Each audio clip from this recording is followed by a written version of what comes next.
Hey guys, welcome back to Franchise Tagged. I am Gabe. This is my co-host Elijah right there beneath me, and we are doing yet another mock draft. But this time, I'm not kicking us off. He's kicking us off. So if you want to get us started. Yeah, I'll kick us off. I'll be short and sweet. The Bears, they're going to be taking Caleb Williams, quarterback out of USC. Yeah. We've harped on it a lot. There's no need to add more. It's happening. Sorry about it. Yeah, there's not much speculation there. At 2, we have the Commanders taking Jaden Daniels.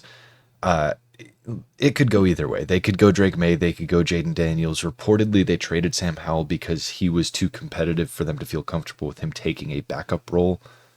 Allegedly, I don't know what He's the hell too that good. means. We couldn't have him be our backup. I don't know what that means, but allegedly they said that, and it may allude to them not completely shutting the door on Drake May. We're still going Jaden Daniels from until we see something that says otherwise. The signing of Marcus Mariota really points to Jaden Daniels, and you know it just feels like a Commander's move. Yep. Then on to 3, we've got the Patriots, of course, taking Drake May. If the Commanders go Daniels, the Patriots go May. If the Commanders go May, the Patriots go Daniels. It's not really like a question. At least in my mind, I don't think there's any chance the Patriots actually trade out of the top 3 when QB is such a glaring need. Yeah. Like, Bill Belichick isn't running the show no more, so I think you might be seeing a little bit less trade backs from the Patriots moving forward here. yeah, especially where we still have so many holes on the roster. Yeah. At pick number 4, we have the Cardinals going with Marvin Harrison Jr., wide receiver out of Ohio State. While this has been one of those rumored spots for the Vikings to trade up and go have 4 quarterbacks go off the board immediately, we still have the Cardinals. I mean, yeah, they're going to prioritize probably the best prospect, maybe in this draft. Definitely the best wide receiver prospect for a long time. So they're going to go ahead and get another bona fide weapon, especially with Hollywood Brown going to the Chiefs. They have now a replacement for that. Yeah, I've seen a lot, like you said, of the Cardinals trading out, and I just don't think they do it twice in a row. I don't think they do it 2 years in Yeah. a row. But that leaves us at 5 with the Chargers, and I think that they're really hoping that the Vikings trade up with the Cardinals and that they can land Marvin or Neighbors and have their pick. But we have them, after seeing Marvin Harrison Jr. go off the board, we have them trading back with the Vikings, and we aren't going into full fleshed out details, but definitely the trade would include 11 and 23 this year. They're 2 first round picks this Yeah. year. And the Vikings, of course, would be moving up to select J.J. McCarthy, the quarterback out of Michigan. Yeah. With the Giants being, kind of the last in this like top 10 area of who might be drafting a quarterback, they need to pay that king's ransom to jump up to 5 specifically because the Giants, if JJ's there, the Vikings are screwed with their options really after that. Yeah. And at 6 with the Giants, after having JJ go with, the top 4 quarterbacks off the board by pick number 5, they're going to go ahead and they see Malik Neighbors on the board, but they're going to go ahead and draft Roma Dunze, wide receiver out of Washington. Mostly, this was my call really, and I'll take all the heat for this one. Uh, I feel like they might be wanting more of a outside wide receiver one who's pure outside and just bills out quarterbacks. Malik Neighbors, he's more flexible, but Roma Dunze has like that top dog on the outside. He's gonna go up. He's gonna bail you out wherever the ball may be. He's gonna make sure he's catching it, and that seems to really mesh with Danny Dimes' play style, in my opinion. Yeah, definitely a safer option, even though Malik Neighbors is a very polarizing prospect. Yeah, But that would leave the Titans here at 7 to take Malik Neighbors. This is a spot where we've had them taking Joe Alt in basically every single mock draft that we've done. mm-hmm. It's been just endless. Well, Alt's there at 7, Titans are taking him. This time, just to switch things up a little bit, and because Neighbors is on the board here, I think that they could take him. It would be more of like a I guess we don't take Alt because Neighbors is here than Mm, like a actively choosing not to take Joe Alt. But despite them adding Calvin Ridley, despite them still having DeAndre Hopkins, both of those guys are towards the end of their prime. And, they did pay Calvin Ridley a ton of money for a long time to go there. hmm But I still think adding a young, talented receiver to learn from the veterans, especially to learn from D Hop, is a good option for them if they if he's there and if they choose not to go alt. Yeah. And then at 8, we've got the Falcons sitting here after having basically fully rebuilt their offense this offseason. They added Kirk Cousins, they added Darnell Mooney, they added Rondale Moore, they had Kyle Pitts, Bijan Robinson, Drake London, already had a solid offensive line, so they really can't add to their offense that much. So they'll take the first defensive player off the board in Dallas Turner, the defensive end out of Alabama. Another aspect for the Falcons draft pick here is that they made that whole rehaul to their offense, but they have a defensive minded head coach. So he's going to want to add something to the defense, and he didn't do it during free agency. He's going to do it now. And then next up at pick number 9, we have the Bears. And while this could easily be a trade back spot, we actually have them drafting Joe Alt, the tackle out of Notre Dame. We we see that the Bears might be wanting. They have Braxton Jones. It's Braxton Jones, and this is Joe Alt. This is a perennial generational guy that you could plug in to protect Caleb Williams for the entirety of his rookie contract, and they're going to cost the same amount, like cheap rookie deals. And there might be a couple people that are willing to make this trade up here, namely, the Chargers wanting to jump the Jets and get to Alt or any number of things, but they're just going to sit and they're going to take this pick because they can shore up protection for Caleb Williams throughout his rookie year, something that, Justin Fields struggled with, and we've seen quarterbacks struggle with when they're a rookie and they don't have much time in the pocket. Yeah, the only thing that kind of sucks about this is they would then be paying their generational talent Mm-hmm. quarterback and generational talent left tackle in the same year, in the Yeah. same contract year, and that would just be such an expensive spending year Off for them if season. both picks are Yeah. good. But You gotta use those fifth year options. You gotta staggering. stagger that. Yeah. Yeah. At pick number 10, it's another one that we've been having happen a lot, similar to the Dallas Turner. It's Talise Fuaga to the Jets, offensive tackle out of Oregon State. Yes, we do this all the time, but we do it all the time because it makes sense and it works. There's no reason to fix what ain't broke. Yep. And then at 11, we've got the Chargers after trading down with the Vikings from pick 5. They have this pick and then again the 23rd pick, but we'll get to that one later. We have them taking Brock Bowers out of Georgia. Now, they have a coach who loves to run the ball. And while this is true, they also don't have weapons. They lost their top 2 receivers and their top tight end all this past year. So they sent Keenan Allen to the Bears. They lost Mike Williams they cut him and then he signed with the Jets. Yeah. And they lost Gerald Everett to the Bears as well. That's odd. I just thought about that. So they would go ahead and take the best weapon available. I think that I've said it before, but reaching on the 4th receiver off the board is less realistic than taking the top tight end when the top tight end is such a polarizing receiving prospect. Yeah. And another, facet of that is when you have a great tight end who's producing for you, you can get away without paying them as much as you would a wide receiver just because of their, position name. Like Travis Kelce doesn't get paid as much as his production is as if he was a wide receiver. So you kind of get those cheaper options when you get into those extension talks if, the Brock Bowers pick does pay off for them in the long haul. At pick number 12, we have the Broncos going with Bo Nix, quarterback out of Oregon.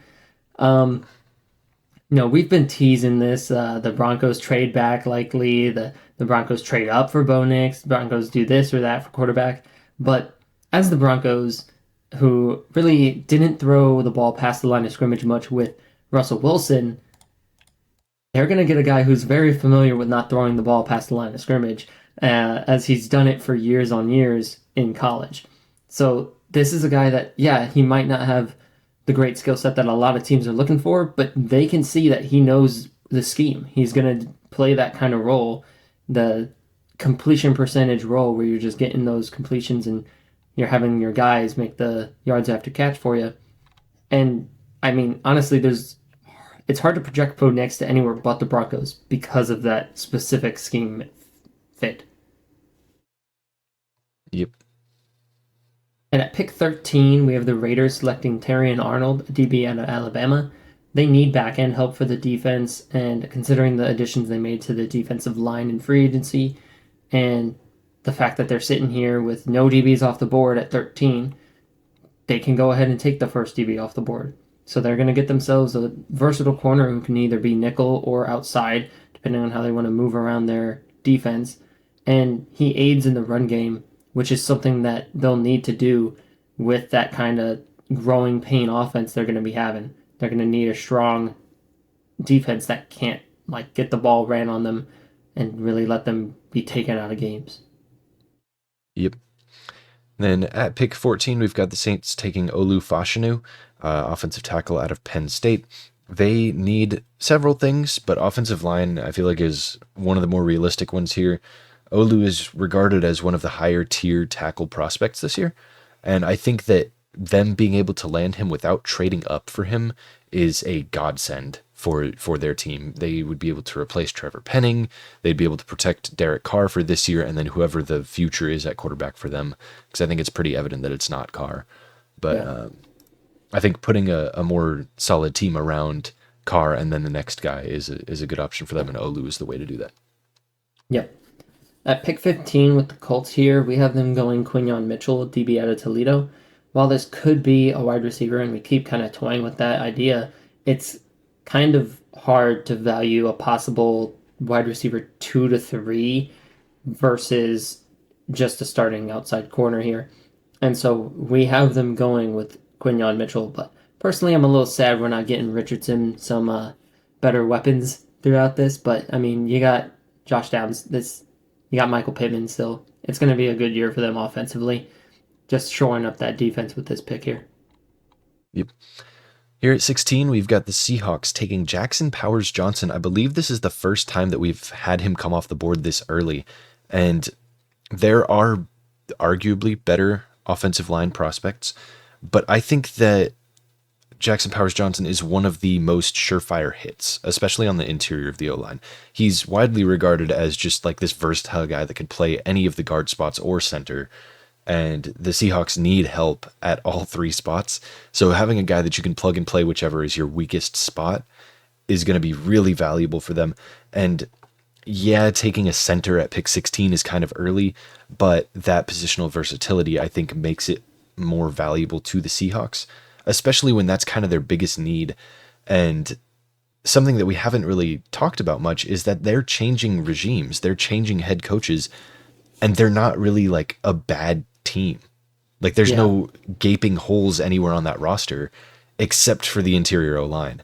So I think that at least for the first year, the new head coach and new regime is going to probably just want to keep it status quo, keep it kind of the same, and just improve where you know you can improve instead of swinging and missing on a position that you might need an improvement at, if that makes sense.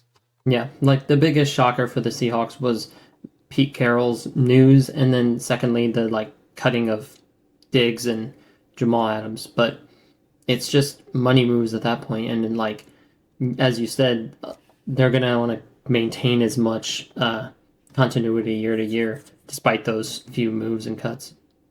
Yeah. Then at 17, we've got the Jags taking J.C. Latham, offensive tackle out of Alabama. The Jags need help for Trevor Lawrence. They need left tackle, I think, more than anything, but without a super high-end left tackle prospect on the board and with a pretty high-end right tackle prospect on the board, I think that they just go best tackle available in this scenario, which is Latham. And while they could go receiver, they could kind of start that second tier of receivers coming off the board. It's very realistic, but they did add Gabe Davis in free agency and gave him a little deal. So I think with the depth of the wide receiver class, I think that they would prioritize Latham, even if he's not the, you know, top tier position of left tackle. If he's just a lowly right tackle, I think he's still a really good prospect. Yep. And at pick 18 here, we have the Bengals. And yeah, the Bengals right now, they're at the position where there's people on the board that they want. But instead, we're going to have a team pursue pretty heavily in a trade up. And that team is going to be the Eagles, pursuing heavily due to their need at DB, with subsequent teams like the Rams, Steelers, and Dolphins even probably being in that range to take a DB, while that could leave the Eagles completely devoid of any options at pick 22. So they're moving up big time, kind of giving up a little bit extra to make sure that they can get pick 18. And they're going to go ahead and draft Kool-Aid McKinstry, DB out of Alabama. Just immediately getting one of those guys that you could start. And I mean, that's if he does earn that starting role. If not, the Eagles preach such a team mentality, such a mentorship kind of role for the veterans in their building. And so if you are able to not have him be a starter, but he still gets to like get those reps and, be a rotational guy or what have you, he's going to develop better in the long haul either way, just because of the room he's entering and the building he's entering. Yeah. And then at 19, we've got the Rams taking Byron Murphy II, defensive lineman out of Texas. They lost Aaron Donald to retirement. QBs league-wide are rejoicing, and they need to replace him. I don't care how much you believe in the rest of the defensive line. Aaron Donald is Aaron Donald, and he didn't go out as like an aging veteran that had fallen off the top of his game. He went out as a guy who had accomplished everything there was to accomplish, and he still had stuff left in the tank, but he just didn't see a reason to keep going. And so I think that that's a little different than, a guy like Fletcher Cox retiring, where it's like, yeah, you've replaced him already. You've been replacing him for the past 3 seasons, so you're prepared for this. This is more of like the guy on defense retiring when he's still the guy. So I think pulling the trigger on the first interior defensive lineman off the board is the best option for the Rams, especially after they already kind of shored up their holes at corner. Yeah, in free agency. for sure. At pick 20, we have the Steelers selecting Amarius Mims, offensive tackle out of Georgia. We've had this talk a good amount about a possible draft of Mims and moving of a certain somebody over back to their natural position of left tackle and having 2 Georgia Bulldogs starting on your outside tackle positions. And, I did just make the connection that Pennsylvania loves Georgia dogs. But, yeah, the same reasoning as last time, basically, for Amarius Mims to go here. In fact, Justin Fields started at Georgia. Anywho, the Dolphins at 21 would be taking Jared Verse, the defensive end out of Florida State. I think that Liatu Latu is a very intriguing prospect. He's one of the higher graded prospects at edge in the entire class. But his injury concerns from being medically retired, I think it was 2 years, right? That he was, yeah. I think that's pretty concerning, and I myself, if I was a GM, would probably think twice, especially if I was a team like the Dolphins that had quite a few injury problems last year, where they were losing guys left and right on the D-line, on like just across the team. So I think that, especially with Verse kind of slipping to here, because let's be honest, he's pretty commonly mocked as a top 15 guy. Yeah. So slipping past 20, I think is good enough value that they just jump on top of it, even if it's not the biggest position of need for them. But I don't really know what is the biggest position of need for them outside of just health.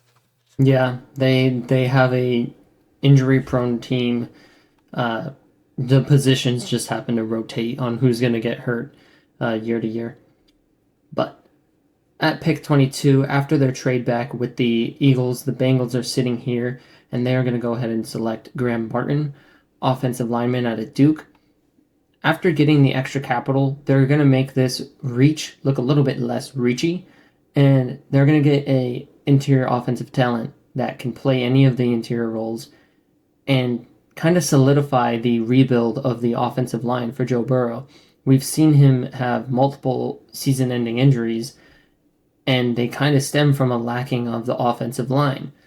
And you need to be able to protect the guy that you're going to be paying so much a year.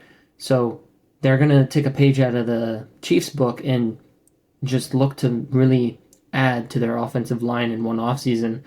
And with this draft, they're going to actually add a versatile piece to that offensive interior. Yep. At pick 23, we also have the Chargers sitting here after a certain trade back with the Vikings when they went up to go get their quarterback. And the Chargers here are going to be selecting Adonai Mitchell, wide receiver out of Texas. And this is, we were considering wide receiver at at 5, and then they traded back, and we were like, okay, we'll consider wide receiver, but this is when they actually end up taking that wide receiver. Adonai Mitchell has the ability to step in and be one of the wide receiver 1 or 2, depending on how Quentin Johnson, progresses in this development. But you're adding weapons for Justin Herbert, which means that you're not going to just pigeonhole yourself into being that run-first team. You're actually going to be able to call those play actions and have really big hits downfield with Adonai Mitchell, with Quentin Johnston. And with the depth of this class at wide receiver and offensive line, they still are in a position to get offensive line at pick 37 early in the second round. Right now, they're going to take Adonai Mitchell, a very top-end wide receiver still, whereas some of the offensive linemen we've already had go off the board a little earlier than some may think. Yeah. I also think that, as much of a run-heavy team as you want to be, if you're Jim Harbaugh, I think that you realize that running backs and interior offensive line do not hold the same value as wide receivers and like offensive weapons do in the draft. Yeah. So if you're drafting just like a big guy to be a big guy in the middle on an offensive line, you're okay with taking that day two during the second and third rounds, and taking a running back. I think you're also completely fine doing that day 2. Whereas these top end receivers, even with a deep class, the receiver talent does fall off after the first few guys. Yeah. No matter how deep your class is. But enough about Adonai and the Chargers. Here at 24, we have the Cowboys sitting here and just kind of not really knowing what to do. There's, it's Jerry. He needs some extra time to process things before he makes a decision. Because even though he's just the owner, we know he makes decisions for the team. So we've got them actually trading back, and the Bills being the team to move up to 24. And they are moving up to replace Stephon Diggs with Brian Thomas Jr., wide receiver out of LSU. The Bills just spent the offseason losing their top 2 receivers in Diggs and Gabe Davis, and they replaced those top 2 guys with Curtis Samuel. And no shade to Curtis Samuel, but he is not 2 receivers. So I think that,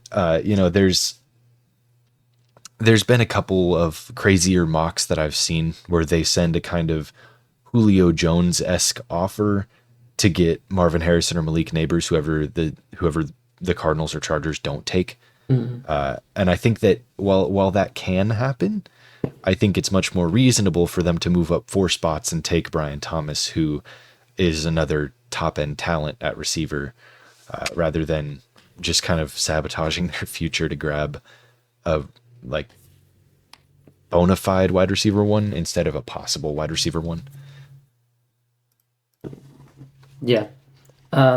With the Brian Thomas Jr. scouting report that I just did recently, I projected him as someone that the Bills could draft because Josh Allen's the one that's going to most use Brian Thomas's speed. They're going to be perfect for each other.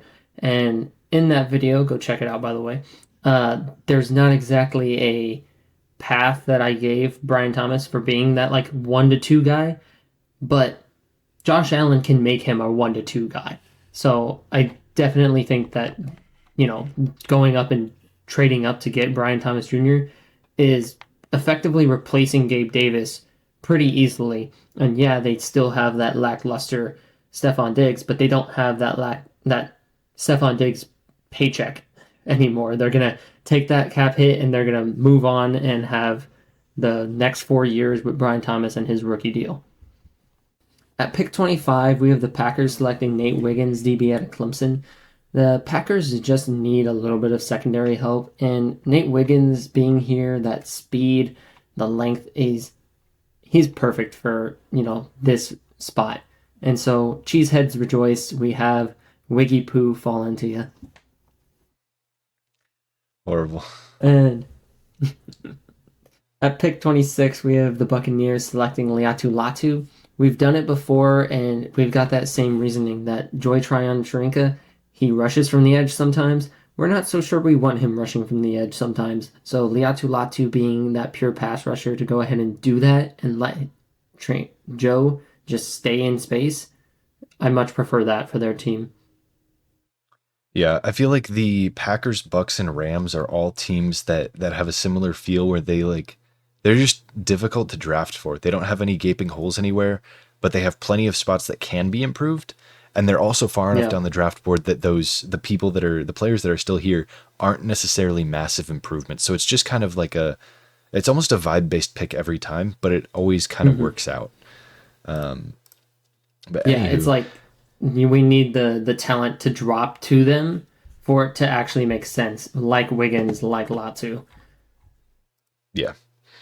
Anywho, here at 27, we've got the Cardinals selecting Johnny Newton, the defensive lineman out of Illinois.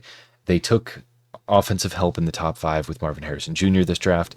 They need defensive help, and they will grab a dog on the interior defensive line to pair with whoever else is on that team. I think Zaven Collins is still their starting defensive end, but Yeah. we'll burn that bridge when we get to it. Johnny Newton to the Cardinals. I think we say this quite often when we're doing these mocks, but the Cardinals having a defensive-minded head coach, I think definitely leans us towards wanting to draft defense when they didn't do it last year. Yeah. They traded back and didn't exactly take any top-end defensive guys. So, Yeah, for sure. and then here at 28, we've got the Cowboys after their trade back with the Bills, and they are still going to land Troy Fautanu, the offensive lineman out of Washington. They managed to still land this guy who I think a lot of people have as like a mid first round player, and I think that his positional versatility will give them some help on their offensive line, losing Tyron Smith, who they foolishly did not resign, and replacing the older veteran who was proven with a younger guy who slips to them. Yeah, kind of rolling the dice there, but whenever they make that decision of, a lot of people go out and they'll pay the established talent, and then there's the people that go out and they think that they have a good read on the people coming out of the draft. And with that, I'm going to use that as a nice transition into the Lions.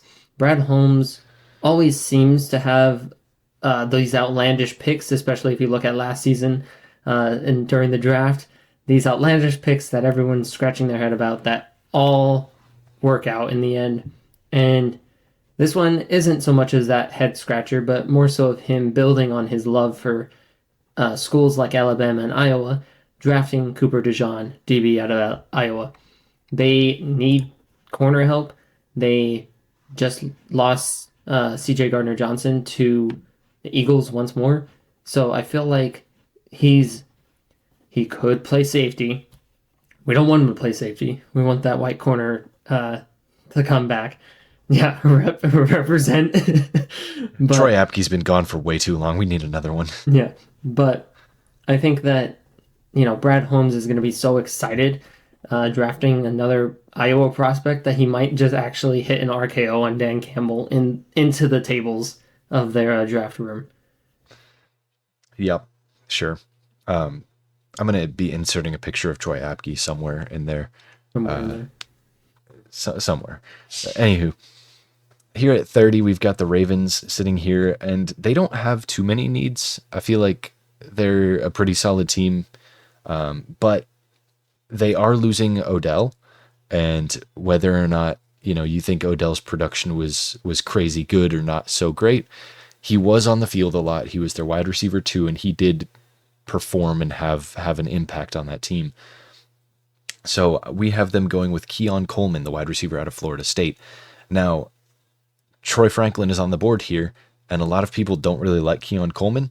And while I understand that, and I'm not the biggest Keon Coleman fan, I also think that Troy Franklin's his play style is a little bit too similar to Zay Flowers and Rashad Bateman, where they're not necessarily big go up and get it guys. They're just kind of little shifty guys, run your routes well, catch it, and make some moves and create some yards after catch. Whereas Coleman is definitely more of that. Fuck it, he's down there somewhere, right? So I think that whether or not that's their intention, I think that adding a different type of receiver to that room is a good move for the Ravens. And then here at 31, we've got the 49ers taking Chop Robinson, defensive end out of Penn State. Really nothing huge to this pick. Chase Young departed in free agency, went to the Saints. They'll replace him here with a guy who's younger. It's here at the tail end of the first round where we start to kind of have different, early second round grade guys go. And I think that's what's happening here with Chop Robinson, where it's another team with not a lot of holes that's just replacing their most recent big name departure.